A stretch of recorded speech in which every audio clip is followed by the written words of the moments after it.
The patrons have spoken, and they must be longing for the flowers of spring, for they have selected Cherrim. This delightful flower has a lovely design based on several flower-related sources of inspiration, such as the photonastic flowers' reaction to light, fuchsia flowers, and the cherry blossoms that are symbolic of Japan. It begins sealed off in its overcast form, but once the sun comes out, it does well, transforming into its sunshine form. Now, it's only an aesthetic difference as it doesn't change typing or stats or anything, but what a difference it is, perfectly embodying the happiness and fresh possibility of newly bright, warm weather. The effect is such that its big smile mirrors that of those seeing it, and has been doing so ever since trainers encountered it in the Generation 4 games, most notably as a member of gym leader Gardenia's team in Platinum, with Sun even set up for it by her lead, Turtwig, and they say in-game doesn't have strategy. Sadly, the competitive scene is not Philadelphia, and thus it is not always sunny. Was Cherrim able to succeed in those darker, harsher conditions? We'll find out as we ask, how good was Cherrim actually? And in this video, we'll be going over these competitive formats.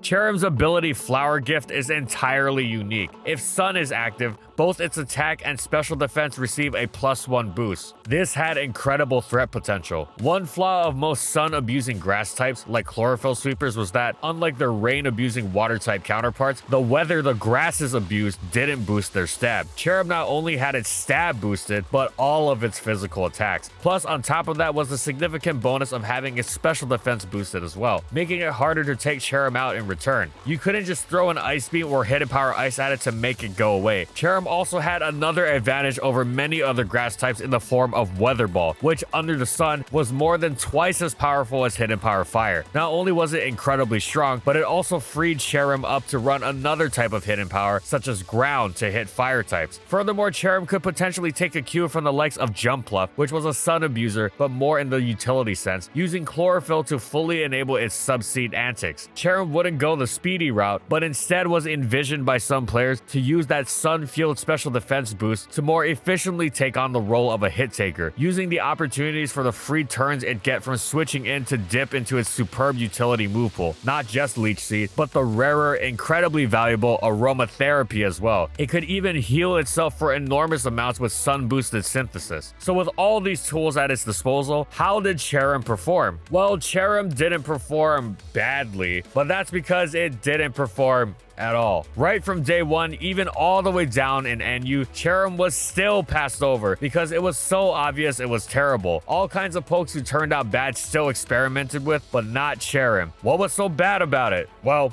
everything. That's it. That's the video. Good night. No, but really, pretty much everything about Cherrim besides its pure grass typing was either bad or wasted on such a bad Pokemon. It was only worth anything in the sun, but that wasn't its problem. After all, in NU, sun teams were excellent. The issue was more that even in the sun, Cherrim was awful. Why in Arceus' name did Flower Gift boost attack instead of special attack? It already boosts special defense, and sun is quite a specially oriented weather, and Cherrim's attack stat is a pathetic base 60. Not only that, it has absolutely no physical move pool to speak of. Sure, it also got Swords Dance, but they didn't even have the decency to give it Leaf Blade, let alone Power Whip. Not that it'd make much of a difference even if it had, since its coverage was limited to Return, which was fine on a Pokemon without such an abysmal attack stat, which Cherrim most definitely was not. It's a shame because at base 85, Cherrim actually packed quite a nice speed stat by NU standards. Too bad it wouldn't be doing much damage even if it went with a special attacking set, since it didn't have strong stab on that side of the spectrum either. Forget Leaf Storm, you're stuck with Energy Ball or Grass Knot. Yes, it could use Solar Beam as stab, but that would mean it was even more unreliable outside of the sun. It'd have likely been worth it if its special attack had been boosted by Flower Gift, but as it stood, it was just an even higher risk for what wasn't a particularly substantial reward. This is particularly unacceptable on a Pokemon with base 87 special attack. Seriously, it couldn't even hit base 90? Not that 87 is bad, but it's going to need a lot of help to make it work. Like, I don't know, a strong stab move, or an ability that boosted its special attack as seems more design appropriate, or ideally, both. Yes, Flower Gift was meant to also be be a gift to its teammates in doubles, since it boosted their attack and special defense under the sun. But would it not have been more efficient to make it boost their special attack instead? Again, Sun tends to be specially oriented, what with all the fire blast it likes throwing around. It would be better for Cherrim and its teammates alike in doubles and would give Cherrim something to work with in singles. It's not like this would have made Cherrim particularly great either, it'd just be enough for it to have somewhat of a niche, since it was still plagued not just by needing Sun to be active, but also by thoroughly mediocre, unimpressive bulk, which by the way, means forget any ideas you might have had Cherrim as the defensive Pokemon, as even with the help from the Sun activated special defense boost and the significant drawback in which it wasn't boosting its speed, meaning that the tier's plethora of choice scarfers and fair share of pokes that were faster unboosted would have zero issue reasonably keeping it in check, to say nothing of the fact that these flaws would often keep it from being placed on a team in the first place. Sadly, instead of Cherrim having a minimal but legitimate and unique niche in NU, it was instead a completely worthless Pokemon nobody ever even bothered with. Some debut generation, not just being bad but awful to the point of complete neglect. But of course, Cherrim did have its moment of notoriety, and what a moment it was. When Pokemon Platinum was released, it brought with it a glitch called Acid Rain. Basically, if a switching Pokemon is KO'd by Pursuit while a weather condition is active, it will activate multiple weathers and various chaos depending. For example, Sand would hit affected Pokemon multiple times, while Rain was also in effect. How did Cherrim factor in this? Well, as a product of multiple weathers being active simultaneously, Sun was active, but so were other weathers. If Sun was active, Cherrim's Flower Gift would activate, and it transform into Sunshine form. However, if other weathers were active, Cherrim would transform back into its base form. Well, if both conditions were true simultaneously, how did this work? Well, at first, Cherrim would transform into its Sunshine form, then it transformed back, then it transformed into its Sunshine form again, then it transformed back, then it transformed into its Sunshine form again, and so on and so forth over and over and over. When did it end, you wonder? It didn't. It would literally transform back and forth between its two forms endlessly, eternally, infinitely, forever trapped in the vortex. The only way to put an end to the madness was to disconnect one's DS from the Wi-Fi or turn the game off. Cherrim wasn't the only Pokemon with this problem. Castform had it as well. So what happened? Why were these two not banned from competitive play for literally turning the game endless under perfectly reasonable conditions? Well, because competitive singles play is mostly done on simulators, who patch in certain mods not always replicable on cart, Sleep Claws and Freeze Claws for example. Thus, those in charge of the simulators decided to not code in Acid Rain, making the call that it was definitely a glitch, and one that was plenty uncompetitive and game-breaking even without the Cherrim Castform issue. Cherrim and Castform didn't meaningfully impact cart play either. After all, it's not like anyone wanted to actually use them. Acid Rain did pop quite a bit in cart battles to hilarious effect, especially since it also appeared in Heart Gold and Soul Silver, not just Platinum. You can check this video out to learn more about the wild specifics of its mechanics and to see it in real action, but Cherrim wasn't part of it, other than, of course, those test battles in early Platinum where it was confirmed that it basically turned itself into a GIF, repeatedly transforming back and forth between its two forms forever and ever.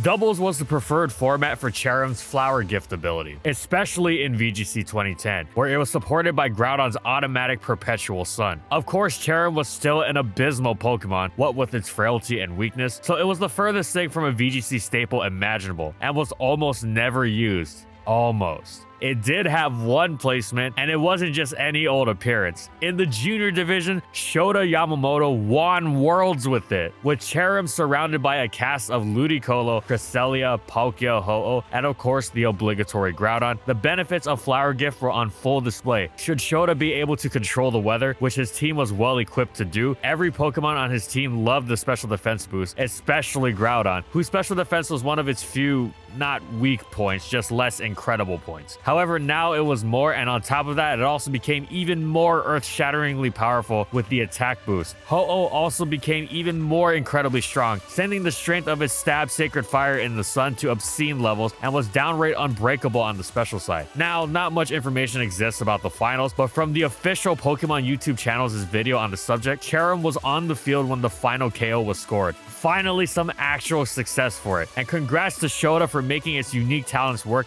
in Pachirisu-like fashion.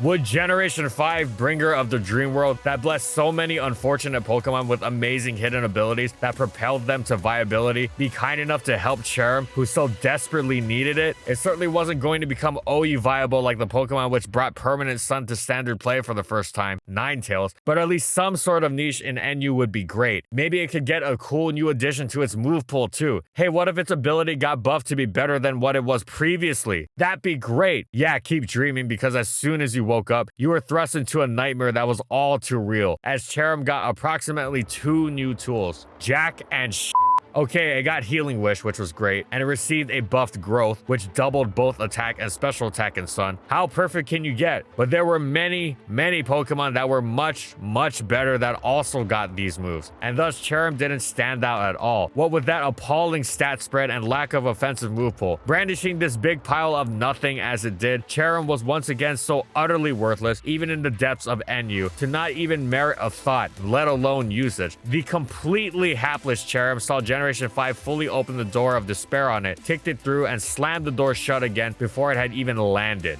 So how about those megas, right? Wouldn't it be cool if Cherrim got one? Sure, it didn't in XY, but maybe come Oras, right? Yeah, nope. All Cherrim got in Gen 6 was Petal Blizzard, which was a Grass-type Outrage clone. That's pretty cool, at least. Oh, sorry, that's a Gen 3 Outrage clone. Back in Gen 3, Outrage was 90 base power, and not used because it was terrible. If you're going to lock into a move for 2 to 3 turns, it better have that Earth-shattering base 120. Maybe if Cherrim had gotten that, nah, who are we kidding? It'd still have dropped to untiered status the first chance it got. Even in the new PU tier existing even below the depths of NU, it was just more an insult to injury kind of thing on a Pokemon whose entire existence was already both. Seriously, Game Freak didn't even have the decency to give it half fairy typing. Maybe not if the only fairy type move it learned was Flower Shield, because yeah, it's a flower, but it also gets Dazzling Gleam. This was just cruel mockery at this point. If Gen 6 Cherrim was anything to go by, it perfectly encapsulated Game Freak continuing their unrivaled streak as the biggest sadists in the biz. Not even a little stat buff, Game Freak? Seriously, you could give Cherrim plus 10 in all base stats and it'd still be bad. Low tier in the lower tier, difficult to use, all that jazz, but at least it'd be something. Its stat spread is so meager, it begs the question how it even got one at all. It's one of those Pokemon so completely terrible, it puts to bed any doubts that Game Freak actively delights in how competitively appalling it makes some of its creations, which is brutal on an almost metaphysical level. The next time you think you might have been a little mean, don't be too hard on yourself. You just have to remember that you never created a Pokemon just so you can make it horrible. Or maybe you did, in which case, shame on you. There doesn't appear to be anything in Cherrim's design that would warrant such blatant awfulness. If Blossom can get some decent stats, so too can Cherrim. Or so you'd think, anyway. Perhaps we're being unreasonable here. Yeah, that's definitely what's happening. We're the ones who trolled Cherrim by giving it such a promising yet awful ability, and not giving it any moves worth anything to boot. Pretty much every other grass type was superior to Cherrim in nearly all instances, from Serena to Kartana to Venusaur to Ferrothorn to Ludicolo to Amoonguss, but Cherrim managed to squeak out one placement in 2019 at the Collinsville Regionals, as it was used by John Mills to reach 31st, with a supporting cast of Yveltal, Incineroar, Tapu Fini, Stakataka, and of course Groudon. He had plenty of excellent choices to abuse the attack and special defense boost in the sun. Groudon, Yveltal, Incineroar, and Stakataka all became incredibly dangerous, but even the special attack Tapu Fini appreciated how enormous its already great special defense became. Well done to John for making the most underseen, underappreciated grass type work. By the time Generation 8 comes around and you're begging for any sort of mercy for Cherrim, you see the light. Dex it. At least Cherrim won't be subjected to the indignities of its competitive inadequacy anymore. Once again, nope. Game Freak kept it in the game. They know what they're doing. So you search for something, anything cool about Cherrim. Oh, its base special attack is 87 and its base special defense is 78. They're inverse. Wow, how cool and interesting, and totally not practically useless at all. There probably is some cool design quirk to it. You just wish it was on a Pokemon whose competitive existence wasn't such a joke. Funnily enough, Gen 8 finally did give Cherrim a new move, which was perfect for it. Solar Blade, a physical solar beam equivalent that was actually even stronger, clocking in at a stunning base power of 125. This went hand in hand with the attack boost of Cherrim's Flower Gift. At long last, Of course, Cherrim was completely awful once again. +1 attack Solar Blade is cool, but it's still coming off of a base 60 attack, which is truly hideous. But at least Cherrim had received a new move and wasn't completely being passed over. Yeah, that's how low the bar is. Yeesh. Maybe if it had gotten the move in Generation 4, that would have been great, but oh well. Cherrim's newfound access to Solar Blade actually helped it find a genuine, if still limited, niche in Gen 8 VGC, as did another newly gained move, Pollen Puff, which had the incredible bonus of healing its teammates. This meant that it wasn't just a flower gift supporter. Now, its low stats held it back from becoming a staple or anything of the sort, but it did have multiple placements for the first time ever. At the 2020 Malmo Regionals, Sandy Holomach buffed the likes of Rhyperior and Incineroar with Sunny Cherrim support en route to reaching the final 32. At the 2020 Victory Road Spring Challenge, John Hugh reached 20th with Cherrim bolstering an unusual combination of Pokemon, with Lapras, Conkeldurr, and Dragapult. Finally, at the Pokemon Players Cup 25th Anniversary Invitational, none other than Wolf Glick placed 6th with Cherrim, using a Sash set that supported its teammates even further with the damage-boosting Helping Hand. This made the sun-abusing Entei particularly dangerous. So it was an unusual, rare niche, but Cherrim finally had something that could be considered its, pardon the pun, time in the sun.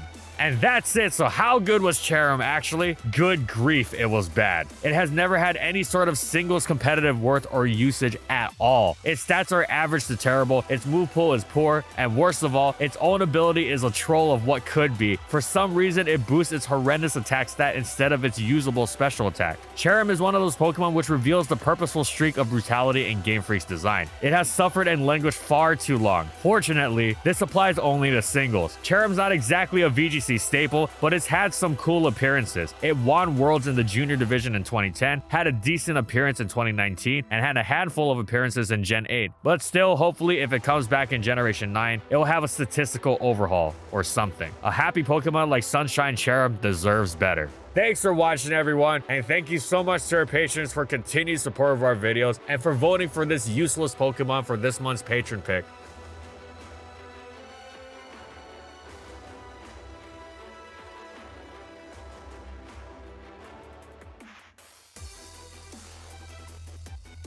And if you liked the video and you want to see more, be sure to subscribe to False Swipe Gaming for more weekly Pokemon content. And in the comments, I want to know, buff Cherrim. Go crazy. I'm very interested in seeing what you guys think of. Whatever it is, let me know in the comments. And follow my crew on these social media platforms. And that's all I got. See you next time, everyone.